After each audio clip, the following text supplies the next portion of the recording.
నమస్తే, welcome to SB news. ముందుగా headlines చూద్దాం.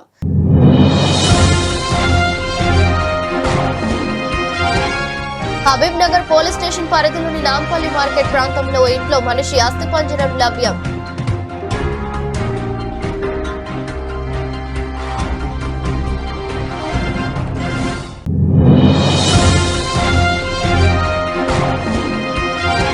రాష్ట్రంలో గత 3 సంవత్సరాలుగా నిరుద్యోగులు జాబ్ క్యాలెండర్ విడుదలవుతుందని చాలా ఆశగా ఎదురు చూస్తున్నారు.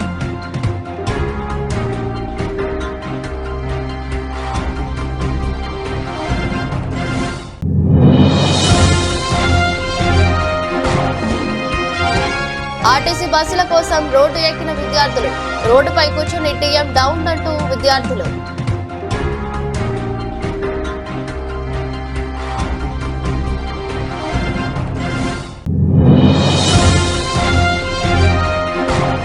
పొలంలో మెగా ఆయిల్ ఫామ్ ప్లాంటేషన్ లో మొక్కలు నాటిన వ్యవసాయ శాఖ మంత్రి తుమ్మల నాగేశ్వరరావుతో.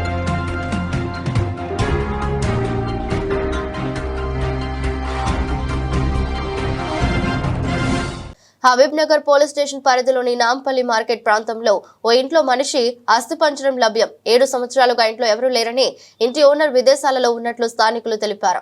దుర్వాసన రావడంతో స్థానికులు పోలీసులకు సమాచారం ఇవ్వడంతో సంఘటనా స్థలానికి చేరుకున్న పోలీసులు అస్థిపంజరం ఎవరిది అనే కోణంలో దర్యాప్తు చేస్తున్నారు. సంఘటనా స్థలానికి చేరుకున్న south west zone DCP Chandramohan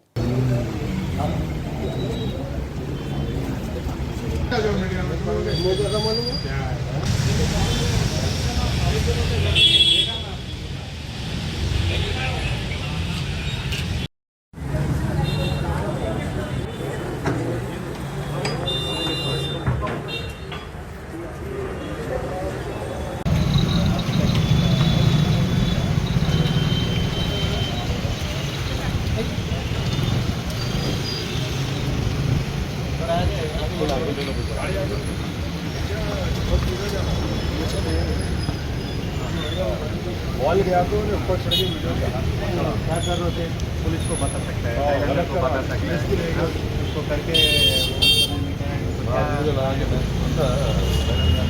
यहाँ वायरल नहीं वीडियो वायरल हुआ नहीं. ये बिहार से कहा है सब सिटीजन मेरे को भेजे बिहार. हाँ दुबई उधर भेजा है.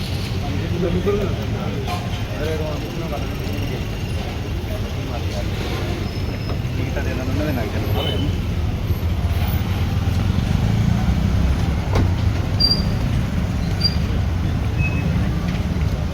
రాష్ట్రంలో గత 3 సంవత్సరాలుగా నిరుద్యోగులు జాబ్ క్యాలెండర్ విడుదలవుతుందని చాలా ఆశగా ఎదురు చూస్తున్నారు. అలాంటి తరుణంలో నోటిఫికేషన్లు కూడా విడుదల కావడం లేదు. ఒక జాబ్ క్యాలెండర్ విడుదలైనట్లయితే విద్యార్థులు ఎలా చదువుకోవాలి, ఎలా డబ్బులు సమకూర్చుకోవాలి అనే షెడ్యూల్ ప్రిపేర్ చేసుకుంటున్నారని సోషల్ యాక్టివిస్ట్ డాక్టర్ అన్వర్ అన్నారు. కార్యక్రమంలో నిరుద్యోగ విద్యార్థులు పాల్గొన్నారు.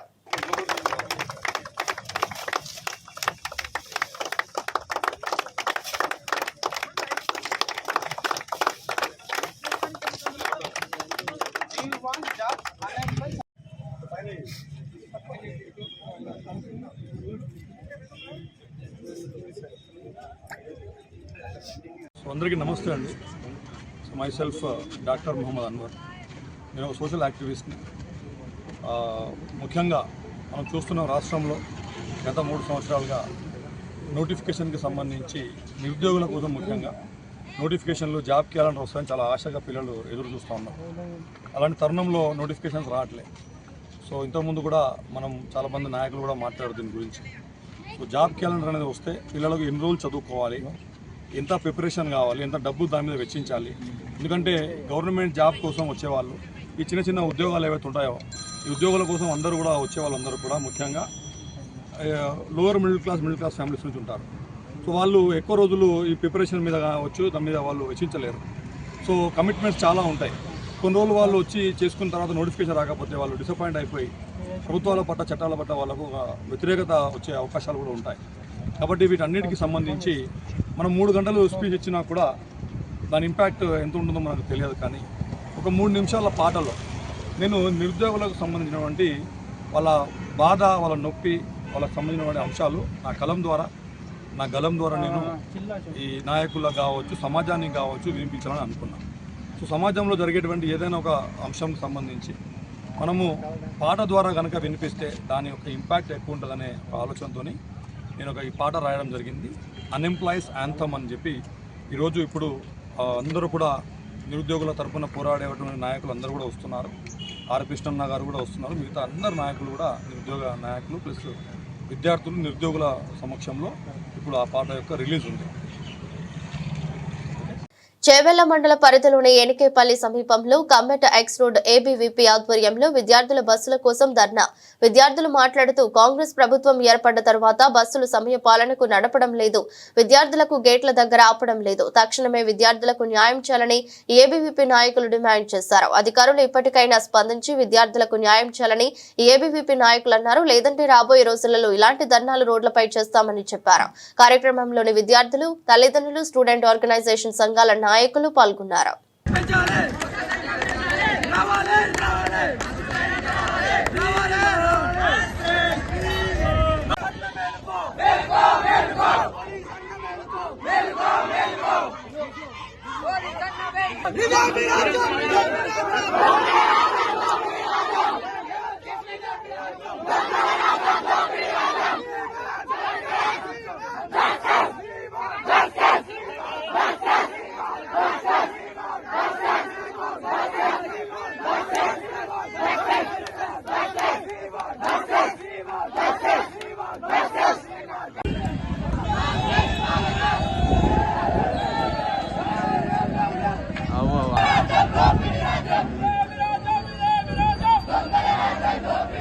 ఇది జర్సేపు ఉంటుంది నాకు తెలిసి.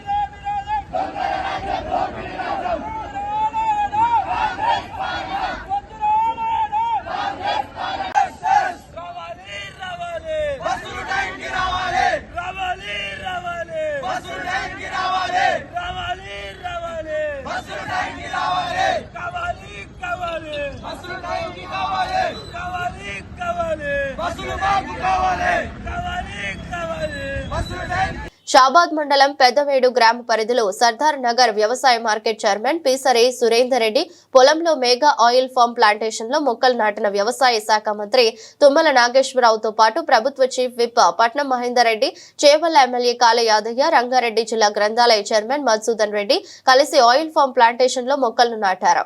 వ్యవసాయ శాఖ మంత్రి తుమ్మల నాగేశ్వరరావు మాట్లాడుతూ చేవెళ్ల నియోజకవర్గంలో 18,106 మంది రైతులకు 133 కోట్ల రుణమాఫీ చేయగా షాబాద్ మండలంలో 5,110 మంది రైతులకు 40 కోట్ల రుణాలు మాఫీ చేశాం.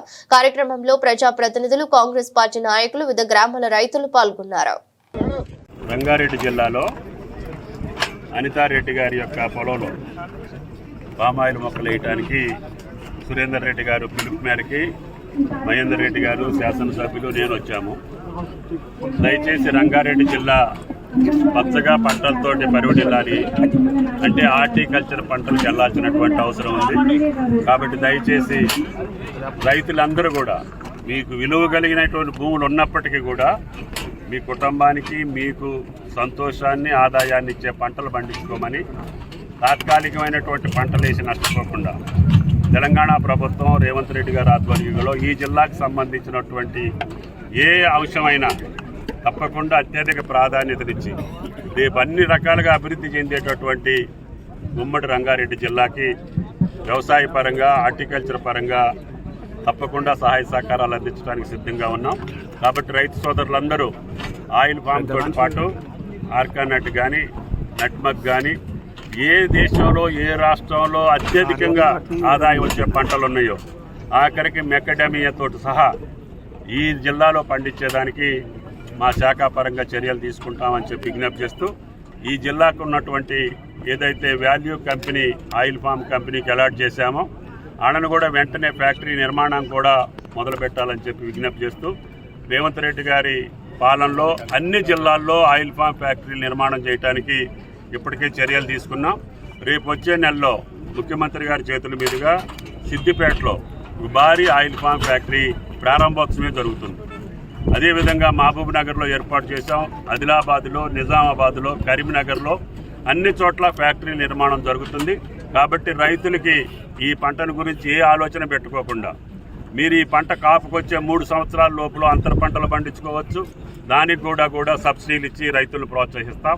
అదేవిధంగా ఈ పంటకి మేమే ధర నిర్ణయించి ప్రభుత్వ పరంగా రైతులు నష్టపోకుండా ఆ పైసలు 3 రోజుల్లో మీ ఖాతాల్లో జమ చేసేటటువంటి అవకాశం ఈ ప్రభుత్వం తీసుకుంది. తప్పకుండా తెలంగాణ రాష్ట్రం భారతదేశంలో ఆయిల్ ఫామ్లో నెంబర్ 1గా రేపు రాబోయే 3 సంవత్సరాల్లో నిలుస్తుందని చెప్పి విజ్ఞప్తి చేస్తూ సెలవు. Thank you. ఎస్వీ న్యూస్ కి స్వాగతం. సూర్యాపేట జిల్లా కోదాడ పట్టణంలో ఉన్న కిడ్స్ మహిళా ఇంజనీరింగ్ కళాశాలపై కావాలని కొంతమంది సోషల్ మీడియా మాధ్యమాల్లో దుష్ప్రచారం చేస్తున్నారని కళాశాల చైర్మన్ నీలా సత్యనారాయణ మీడియా ముందు వాపోయారు. తమ కళాశాలలకు అన్ని వసతులు ఉన్న ఫేక్ డాక్యుమెంట్స్ సృష్టించామని కొంతమంది తమపై బురద చల్లే ప్రయత్నం చేస్తున్నారని ఆవేదన వ్యక్తం చేశారు. జిల్లాలో ఎక్కడా లేని విధంగా మహిళా ఇంజనీరింగ్ కళాశాల కోదాడలోనే ఉన్నదని, ఎంతో మంది నిరుపేద విద్యార్థినులకు ఉచితంగా ఉన్నతమైన విద్యను అందిస్తూ ల్యాబ్ మరియు లైబ్రరీ, మంచి హాస్టల్స్ సౌకర్యం వంటి అందిస్తూ విద్యార్థినుల భవిష్యత్తు కోసం ప్లేస్మెంట్స్ కూడా ఇస్తున్న తమ కిడ్స్ ఇంజనీరింగ్ కళాశాల అని ఈ సందర్భంగా తెలిపారు. ఈ నేపథ్యంలో తమ కళాశాలకు ఎక్కువగా అడ్మిషన్లు వస్తున్నాయని తెలిసి కొంతమంది కుట్రపూరితమైన ఆరోపణలు చేస్తున్నారని ఈ సందర్భంగా తెలిపారు. తమపై ఎటువంటి అనుమానాలున్నా నిరూపించుకోవడానికి సిద్ధంగా ఉన్నామని, తమ వద్ద ఉన్న ఆధారాలను సైతం బహిర్గతం చేస్తామని సందర్భంగా విజ్ఞప్తి చేశారు.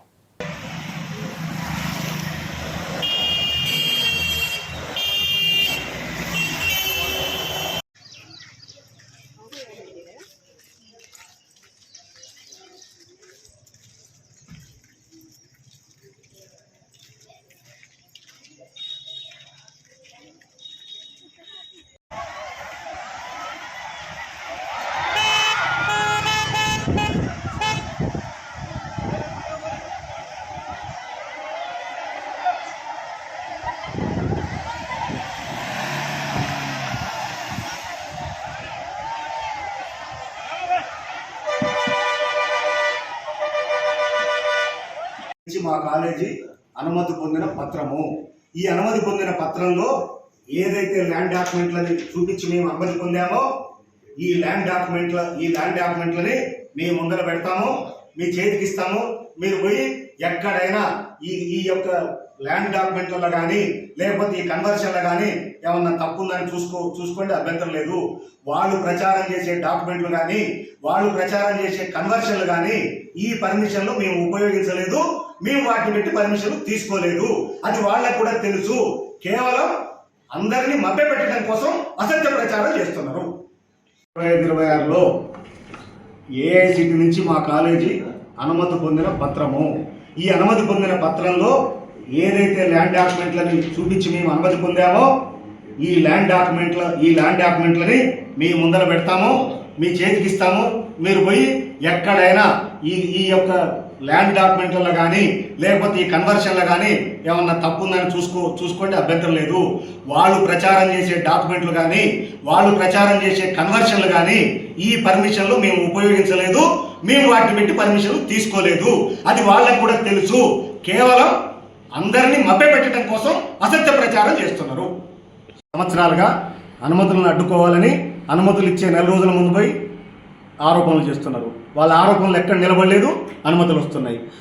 మేము ఈ తప్పుడు కాగితాలు తీసుకొని అనుమతులు పొందారని చెప్పి ఆరోపణ చేసినామని చెప్పి ఆరోపణలనే బయటికి చెప్తున్నారు తప్ప వాళ్ళ ఆరోపణల్లో వాస్తవం తెలియదు ఎక్కడ కూడా చెప్పట్లేరు.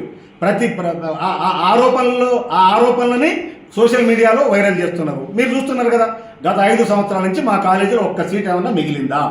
ఒక కాలేజీలో పిల్లలు చదువుకోకుండా ఏమన్నా ఆగుతున్నారా? భయభ్రాంతులతో ఎనిక్కిపోతున్నారా? పిల్లలు వాళ్ళు సోషల్ మీడియాలో వైరల్ చేసేదే పిల్లలు చేరకుండా ఉండాలనేటువంటి ఉద్దేశంతో చేస్తున్నారు. కానీ పిల్లలు వాళ్ళ ఆరోపణలు చూడరు. ఈ కాలేజీలో ఫ్యాకల్టీ ఉందా లేదా, బిల్డింగ్ ఉందా లేదా, ల్యాబ్లు ఉందా లేదా, లైబ్రరీలు ఉన్నాయా లేవా, స్టాఫ్ని పెట్టి చదువు చెప్తున్నారా లేదా, మాకు ఉద్యోగ అవకాశాలు కల్పిస్తున్నారా లేరా, మంచి భోజన వసతి కల్పిస్తున్నారా లేరా, ఇవన్నీ పిల్లలు చూస్తారు. పిల్లలు చదువుకోవటానికి 4 సంవత్సరాలు చదువుకోవటానికి ఏ వసతులు అయితే కావాలో హైదరాబాదులో లక్షల రూపాయల ఖర్చు పెట్టి టాప్ 20-30 కాలేజీలలో చదువుకుంటున్నారో అటువంటి విద్యను మేము ఇక్కడ ఎటువంటి ఖర్చు లేకుండా ఉచితంగా అందిస్తున్నాం. వాళ్ళు ప్రత్యక్షంగా పరోక్షంగా వాళ్ళ ఊర్లలో ఈ కాలేజీ చదువుకున్న పిల్లలతోటి కానీ తల్లిదండ్రుల దగ్గర కానీ ఫీడ్బ్యాక్ తీసుకొని వాళ్ళకు మేము ఇచ్చే వసతులనే చూస్తున్నారు తప్ప వాళ్ళ ఆరోపణలు చూడట్లేరు. ఆ వసతులను చూసి మా దగ్గర చేరుతున్నారు. వాళ్ళు చేరకుండా ఉండటం కోసం ఎన్ని కుట్రలు కుతంత్రాలు చేసినా పైన భగవంతుడు అనేవాడు ఉన్నాడు కాబట్టి వాస్తవాలేందో పిల్లలు తెలుసుకుంటున్నారు కాబట్టి వాళ్ళ కుట్రలతోటి వాళ్ళ ప్రచారాలతో సంబంధం లేకుండా మా కళాశాలను ఎంచుకుంటూనే ఉన్నారు. ప్రతి సంవత్సరం పూర్తిగా కళాశాలలో సీట్లు నిండుతానే ఉన్నాయి. మీకు ఇవాళ చెప్తున్నా 18వ తారీఖు ఫస్ట్ కౌన్సిలింగ్లో సీట్లు అలాట్ చేస్తారు. 100% ఈసీఈ సివిల్ త్రిబుల్ బ్రాంచెస్లో కూడా 100% సీట్లు ఆ కాలేజీ సీట్లు నిండుతాయనే ధైర్యం నాకు ఉంది. ఆ నమ్మకం పిల్లలకు తల్లిదండ్రులకు ఈ కళాశాలపై ఉన్నది. ఇంకోటి కూడా ఎప్పటికప్పుడు మీ ప్రచార సాధనాలను ఉపయోగించుకొని కూడా నేను ఈ తప్పుడు ఆరోపణలను బట్టి మీరు భయభ్రాంతులకు గురి కావద్దని చెప్పి కూడా ఏ సంవత్సరానికి ఆ సంవత్సరానికి మీ ద్వారా కూడా నేను పిల్లలకు తల్లిదండ్రులకు ఎప్పటికప్పుడు వాళ్ళు చేసే కుట్రలు కుతంత్రాలు దుర్మార్గాలపై మీ ద్వారా వివరణ ఇస్తున్నా. మీ వివరణలు కూడా వాళ్ళందరూ చూస్తున్నారు, ఎప్పటికప్పుడు వాళ్ళు చూస్తున్నారు కాబట్టి వాళ్ళు వాస్తవాలు ఏందనేది అర్థం చేసుకుంటున్నారు. ఒకవేళ కనుక నేను వాళ్ళు చేసే ఆరోపణలో తప్పున్నా వాస్తవాలున్నా ఇవాళ 5 సంవత్సరాల నుంచి 14 కంప్లైంట్లు వివిధ కంప్లైంట్తో ఇచ్చిండ్రు. వాళ్ళందరూ కూడా పర్మిషన్ ఊరికనే ఇవ్వరు కదా, ఊరికనే కాలేజీలో సీట్లు అయితే నిండవు కదా. అది దాన్ని బట్టి ఏంటంటే వాళ్ళు ఇలానే చేసుకుంటూ పోతే వాళ్ళు ఈ ఒక్క కాలేజీ మీదనే ఆ ఒక్క వ్యక్తులే చేసుకుంటూ పోతే భవిష్యత్తులో వాళ్ళ ఆరోపణలు వినేవాళ్ళు ఉండరు, వాళ్ళ యొక్క ఫిర్యాదులు స్వీకరించే వాళ్ళు ఉండరు.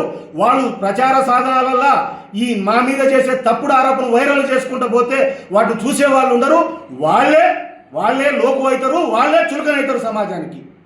మనం ఒకళ్ళ మీద ఒకళ్ళని ఆరోపణ చేస్తున్నామంటే, ఒకళ్ళ మీద ఒకటి తప్పు చూపిస్తున్నామంటే దాన్ని నిరూపించుకొని దాన్ని మనం చేసింది కరెక్ట్ అని అనిపించుకునేటప్పుడు ఎవరైనా కూడా దాన్ని స్వీకరిస్తారు. కానీ 10 సార్లు ఎక్కడ ఏ ఆరోపణలు చేసినా ఆరోపణలు నిజం లేదు తప్పుడు ఆరోపణలు చేస్తున్నారని చెప్పి అందరి సమయాన్ని వృధా చేస్తున్నారని చెప్పుకుంటూ పోతున్నా కూడా నిస్సిగ్గుగా యథేచ్ఛగా అటువంటి పనులు వాళ్ళు చేసుకుంటూ పోతున్నారు.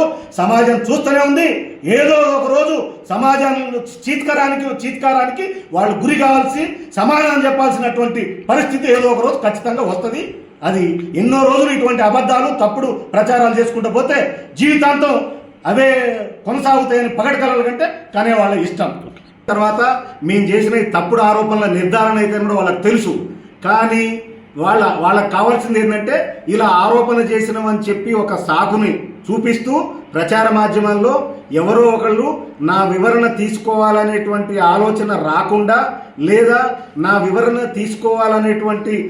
తీసుకోవాల్సిన అవసరం లేనటువంటి తన అనుచరులతోటి వాళ్ళ అనుచరులతోటి నా వివరణతో సంబంధం లేకుండా అటువంటి తప్పుడు ఆరోపణలు చేసి ఆ ఆరోపణలని ఫోటోల ద్వారా వీడియోల ద్వారా వివిధ ప్రసార మాధ్యమాల్లో వైరల్ చేసుకుంటూ పోయి మా కళాశాలలో నిరుపేద గ్రామీణ యువతల కోసం పనిచేస్తున్నటువంటి కళాశాలని ఇటువంటి కళాశాలలో చదువుకునేటువంటి అవకాశం వాళ్ళకు కలగకుండా భయభ్రాంతులకు గురై చదవకుండా ఉండి వాళ్ళ భవిష్యత్తు నాశనం కావాలనే ఉద్దేశంతో చెప్తున్నారు. వీళ్ళు ఏం మాట్లాడినా ఏ ఆరోపణలు చేసినా పైకి చూపించే కారణం ఈ కళాశాలలో చేరేటువంటి పిల్లల భవిష్యత్తు అని చెప్తున్నారు. మరి ఈ కళాశాలలో చదివే పిల్లల భవిష్యత్తు కోసం వాళ్ళు మాట్లాడేటట్లయితే ఈ కళాశాలలో చదువుతున్న పిల్లలు ఇన్ని సంవత్సరాల నుంచి ఎన్నో వందల మంది వేల మంది బయటకు వెళ్ళారు. ఎవరైనా ఎక్కడైనా మాకు ఇబ్బంది ఉందని చెప్పి ఎవరిని ఆశ్రయించింది అయితే లేదు. కేవలం వీళ్ళు విద్యార్థులకు ఇబ్బంది కావద్దనేటువంటి ఒక సాకు చూపించి నా మీద వ్యక్తిగత కక్షతోటి ప్రతీకారంతో ఈ కళాశాలకు పర్మిషన్ రాకుండా ఉండాలి, అడ్మిషన్లు కాకుండా ఉండాలి, ఇంకా నేను ఆర్థికంగా సమస్యల్లో కూరుకుపోవాలనేటువంటి ఒక దురుద్దేశంతో చేస్తున్నారు. వాళ్ళకేమైనా వ్యక్తిగతంగా నా నుంచి నష్టం కలిగిస్తే నేను ఇటువంటి పనులు చేస్తున్నారేమని చెప్పి పత్రికా సాధనాల ద్వారా బహిరంగ ప్రకటనలు ఇచ్చాను. మీ ద్వారా కూడా పై సంవత్సరం ప్రెస్ మీట్ పెట్టి కూడా వాళ్ళకి నేను నా యొక్క సమాచారాన్ని చేరవేయడం జరిగింది. వాళ్ళు ఎటువంటి నాతోటి పరిష్కారం ఏమన్నా పెండింగ్ ఉంటే అటువంటి వాటికి రాకుండా ఇటువంటి కుట్రలు కుతంత్రాలు చేయడం వాళ్ళకు వెన్నతో పెట్టినటువంటి విద్య. ఇక మరి నిజంగా కూడా పిల్లల భవిష్యత్తు కోసం ఆలోచించే వాళ్ళు అయితే ఈ తెలంగాణ రాష్ట్రంలో ఎన్ని విద్యా సంస్థలు నడవట్లేవు, మరి ఎన్ని విద్యా సంస్థల్లో కూడా ఏ లోపాలు ఏ విద్యా సంస్థలు లేవా? వాళ్ళు మరి గత 5 సంవత్సరాలుగా వాళ్ళ అనుచరులతోటి బినామీ పేర్లతోటి ఈ ఒక్క కళాశాల మీదనే ఆరోపణ చేస్తున్నారు తప్ప ఇంకో కళాశాల మీద ఏ లోపాలు వాళ్ళకి కనిపించట్లేవా? ఇంకో కళాశాల మీద ఎందుకు లోపాలు చేయట్లేరో సమాజం మొత్తం కూడా ఆలోచించి అర్థం చేసుకోండి. ఎందుకంటే ఇవాళ మేము స్వచ్ఛందంగా ఒక ఒక ఒక ఒక అకాడమిక్గా నియమ నిబంధనలతోటి ఈ కళాశాలని లాభాపేక్ష లేకుండా కోట్ల రూపాయల అప్పులు తీసుకొచ్చి మేము ఫీజు రింబర్స్మెంట్ గత 4 ఏళ్ల నుంచి రాపోయినా నడుపుతున్నాం. కానీ ఇంతకంటే అధ్వానంగా నడిపే కళాశాలలు ఎన్నున్నాయో మీకు తెలుసు. మరి ఆ కళాశాలలు వీళ్ళకి ఎందుకు కనపడట్లేదో కూడా మీకు తెలుసు. మీరు అర్థం చేసుకోండి. వీళ్ళు ఈ ఒక్క నెల తప్పితే మిగతా 11 నెలలు ఎక్కడ ఉంటుండ్రు? నిజంగా కూడా నేను ఏదన్నా తప్పుడు కాగితాలు పెట్టి అనుమతులు తీసుకొచ్చినని చెప్పి అంటున్నారు అనుకో, మరి అవి ఉంటే పిల్లల భవిష్యత్తు కోసం ఇబ్బంది పెట్టొద్దు ఈ కళాశాల చేరే పిల్లలకని చెప్తున్నారు అనుకో, మరి అనుమతులప్పుడు అడ్మిషన్లప్పుడే ఒక నెల రోజులు వచ్చి మిగతా 11 నెలలు ఎక్కడ ఉంటున్నారు? అంటే దీన్ని బట్టి ఏంటి? అనుమతులప్పుడు అడ్మిషన్లప్పుడే రావాలనేది. మేము ప్రతి సంవత్సరం ఏఐసిటి నుంచి కానీ న్యూస్ ప్రముఖ సాహిత్యవేత్త జూలరి గౌరీశంకర్ దీర్ఘ కవిత బహుజన జనగణమన పుస్తక ఆవిష్కరణ. ప్రముఖ సాహితీవేత్త జూలూరు గౌరీశంకర్ దీర్ఘ కవిత బహుజన జనగణమన పుస్తకాన్ని సోమవారం శ్రీ పోతులూరి వీరబ్రహ్మేంద్ర స్వామి వారి దేవాలయంలో ప్రత్యేక పూజలు నిర్వహించి ఆలయ గౌరవ అధ్యక్షులు చేపూరి జగన్ చారి ఆధ్వర్యంలో విశ్వబ్రాహ్మణ సంఘం సభ్యులతో కలిసి పుస్తకాన్ని ఆవిష్కరించారు.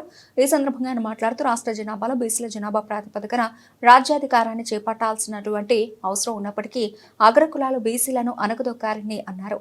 అందుకే బీసీలలో చైతన్యాన్ని, ఐక్యతను, వెనుకబాటుతనాన్ని తట్టిలేపడం కోసం సాహితీవేత్త జూలూరు గౌరీశంకర పుస్తకం ద్వారా బీసీలను వెనుకకు నెట్టి వేయబడినటువంటి అంశాలతో కూడిన సరళ భాషలో పుస్తకాన్ని ముద్రించారని తెలిపారు. పుస్తకాన్ని అన్ని బీసీ కులాల్లో కలిసి ఆవిష్కరింపజేస్తున్నట్లు తెలిపారు. కార్యక్రమంలో వీరబ్రహ్మేంద్ర స్వామి దేవాలయ అధ్యక్షులు చొల్లేటి భాస్కరాచారి, ప్రధాన కార్యదర్శి శ్రీ రామోజు శ్రీనివాసాచారి, కోశాధికారి మహేశ్వరం వేణుగోపాలాచారి, మనమయ్య సంఘం అధ్యక్షులు ఎన్ నరసింహాచారి, గౌరవ సలహాదారులు చేపూరి భీష్మాచారి, బీసీ సంఘ నాయకులు గౌరోజు బ్రహ్మచారి, కర్ణికంటి లక్ష్మీనాచారి, రాజమల్ల నాగయ్య, మాకవ్ చంద్రమౌళి, చొల్లేటి మణికంఠాచారి, ఆలయ ప్రధానార్చకులు చేపూరి గోవర్ధనచారి తదితరులు పాల్గొన్నారు. నగర సంఘ సభ్యుల సమక్షంలో మన బీసీ ముద్దుబిడ్డ జూలూరి గౌరీశంకర్ గారి జనగణమన సాహితీవేత్త వారి బహుజనగణమ పుస్తకావిష్కరణ కార్యక్రమానికి ఇచ్చేసిన స్వర్ణకార సోదరులందరికీ నాకు నమస్కారాలు. ఈ పుస్తకావిష్కరణని స్వర్ణకార సంఘం ఆధ్వర్యంలో కాకుండా బ్రహ్మగారి దేవాలయంలో బీసీ సంక్షేమ సంఘం కార్యదర్శి గారి సమక్షంలో మరియు విశ్వబ్రహ్మ సంఘం ఆధ్వర్యంలో జరిగింది. దీని ముఖ్య సారాంశం ఏంది? గౌరీశంకర్ గారు గొప్ప సాహితీవేత్త.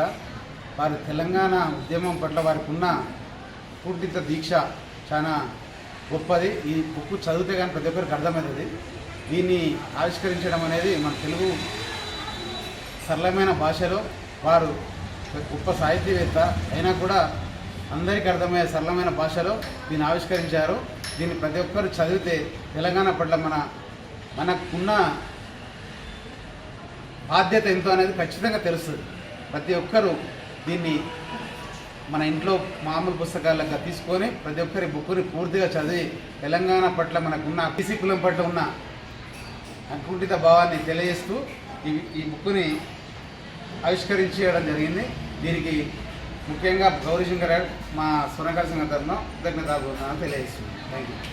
ఆధ్వర్యంలో జరుగుతున్న కార్యక్రమానికి తెలంగాణ కోసం పోరాడిన తెలంగాణ సాధనకి ప్రయత్నాలు చేసిన దాంట్లో మన జూలూరు గౌరీశంకర్ గారి పాత్ర చాలా అభినందనీయమైనది.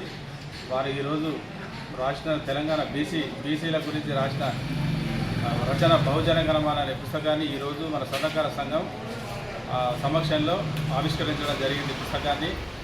అదేవిధంగా ఈరోజు జరిగిన కార్యక్రమంలో బ్రహ్మంగారి టెంపుల్ వద్ద మన విశ్వబ్రాహ్మణుల సంఘం ఆధ్వర్యంలో కూడా జరిగింది.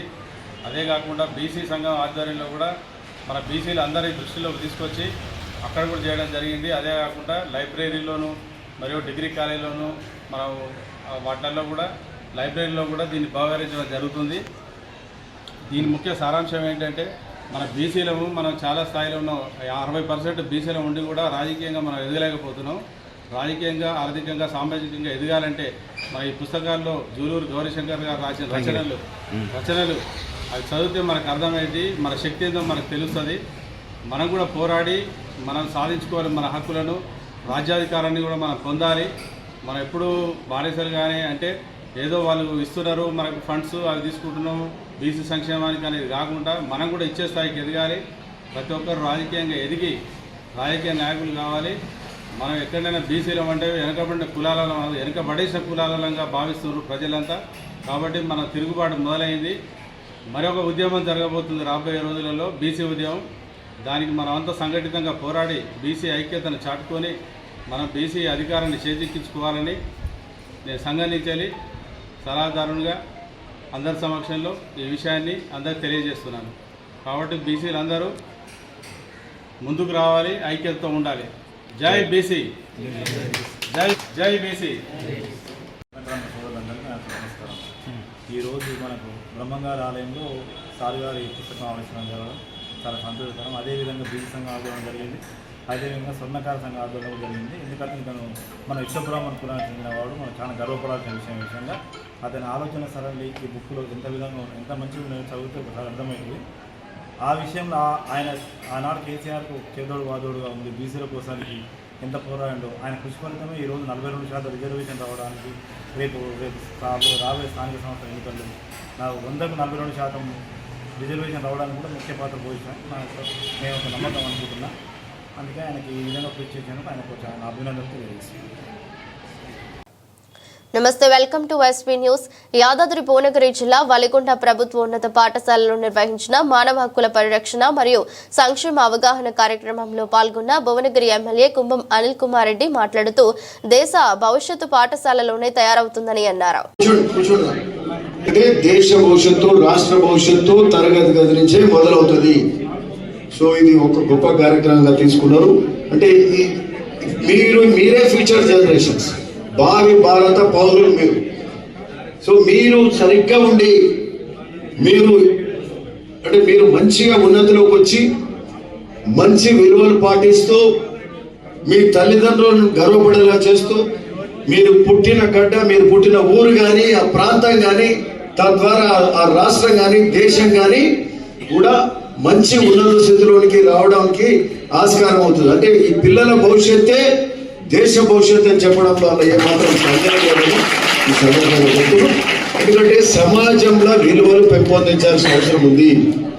తనదంటూ తన వరకు ఆలోచిస్తున్నారు తప్పితే పక్క వారి కోసం ఎవరు ఆలోచిస్తలేరు. ఇప్పుడు తన కోసమే కాదు, పక్క వాళ్ళ కోసం ఆలోచించి 10 మందికి మేలు చేసినోడే గొప్పోడు అవుతాడు, నాయకుడు అవుతాడు. అటువంటి వాళ్ళనే సమాజం గుర్తిస్తుంది.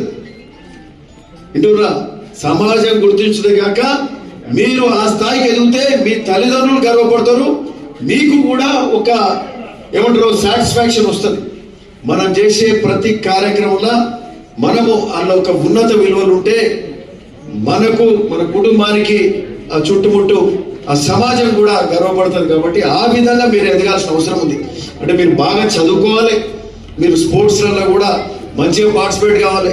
సో శరీర దృఢత్వం కానీ, మానసిక ఉల్లాసం కానీ, చదువులలో విజ్ఞానం కానీ ఇవన్నీ సంపాదిస్తూ మరి ఈరోజు ఇంకోటి ఏంటంటే ఈరోజు హ్యూమన్ రైట్స్ రాష్ట్ర హ్యూమన్ రైట్స్ ఆర్గనైజేషన్ ఇది వీళ్ళది. మరి ఇది మన అంటే హ్యూమన్ రైట్స్ కూడా ప్రతి ఒక్కరికి ఎవరి హక్కులు వాళ్ళు కాపాడగలగాలి. ఎవరి హక్కును ఎవరు కాల రాయొద్దు. ప్రతి ఒక్కరు, ఓ మహిళ కానీ, యువతి కానీ, పిల్లలు కానీ ఈరోజు చాలా ఇబ్బందులు ఎదుర్కొంటున్నారు. అక్కడక్కడ వింటుంటాం, పేపర్లలో వస్తుంటుంది. సో అట్లాంటివన్నీ కూడా మనం ఈ రోజు నుంచే మంచి ఉన్నత విలువలను కాపాడగలిగితే మనము అంటే యువత చిన్నప్పటి నుంచే ఆ స్థాయిలో ఎదిగితే సమాజం అంతా కూడా సక్రమైన మంచి మార్గంలో ముందుకు పోతుంది. ఎక్కడన్నా ఇబ్బందులు ఉంటే కూడా మనం వాళ్ళకి నచ్చజెప్పిన అవుతాం. ఒకరు చూసి ఒకరు మంచి ప్రవర్తనతో ఉంటే హ్యూమన్ రైట్స్ కూడా బాగా మన సమాజంలో కాపాడబడతాయి. కాబట్టి ఒక పక్క హ్యూమన్ రైట్స్ ను కాపాడుకుంటూ మీరు కూడా బాగా చదువుకోవాలి, ఉన్నత స్థితికి ఎదగాలి. మరి ఈ దేశ భవిష్యత్తే మీ చేతిలో ఉంది కాబట్టి ఆ స్థాయిలో మీరు ఎదగాలి. ఈరోజు ప్రపంచ దేశాలల్లో భారతదేశం పోటీ పడుతూ ముందు స్థాయికి పోతుంది. మరి ఈరోజు మరి అట్లాంటి భారతదేశం, మన గ్రోత్ రేట్ కూడా ఏ దేశం లేదు. మనకి బహుశా 6.7%, 7%, దాదాపు 7% జీడిపి ఉన్న దేశం అంటే ప్రపంచంలో ఏ దేశం లేదు. ఒకటి అది మనం గుర్తించాలి, ఆ విధంగా మనం గర్వపడాలి కూడా. దాన్ని ఇంకా 10% స్థాయికి తీసుకుపోవాల్సిన అవసరం కూడా ఉంది.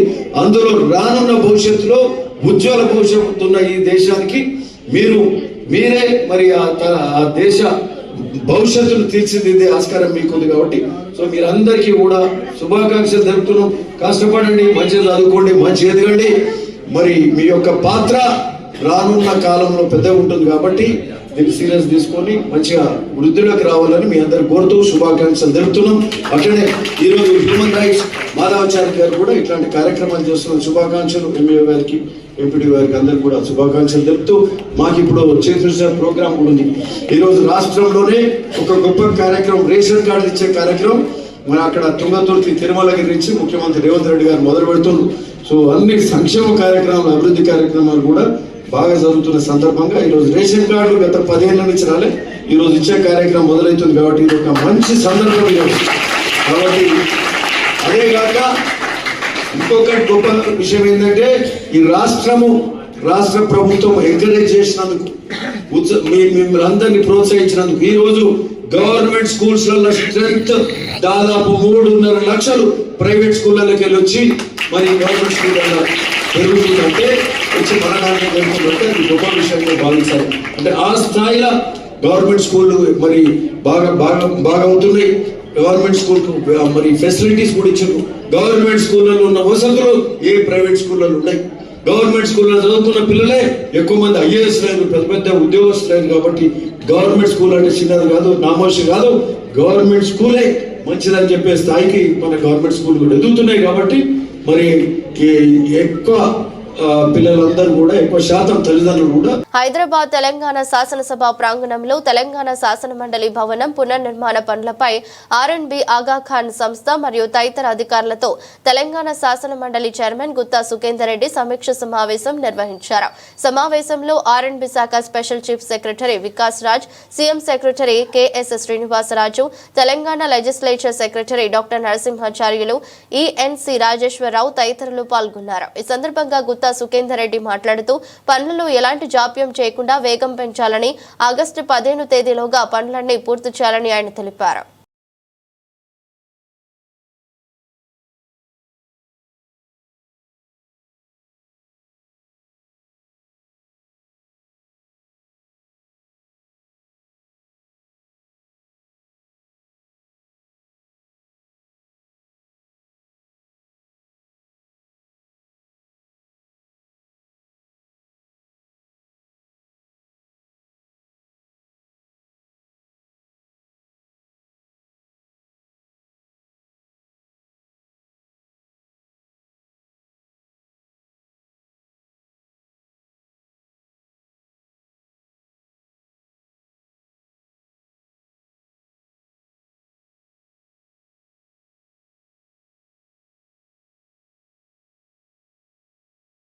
వార్తలు ముగించే ముందు మరోసారి హెడ్లైన్స్.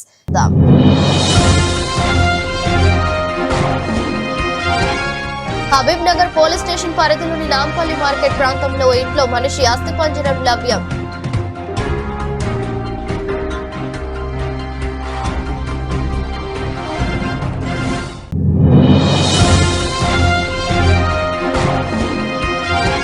రాష్ట్రంలో గత 3 సంవత్సరాలుగా నిరుద్యోగులు జాబ్ క్యాలెండర్ విడుదలవుతుందని చాలా ఆశగా ఎదురు చూస్తున్నారు.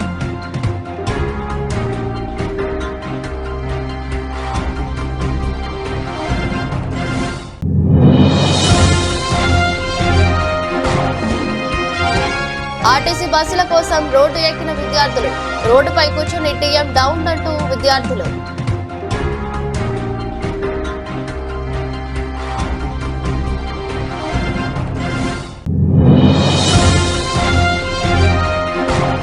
పొలంలో మెగా ఆయిల్ ఫామ్ ప్లాంటేషన్ లో మొక్కలు నాటిన వ్యవసాయ శాఖ మంత్రి తుమ్మల నాగేశ్వరరావుతో.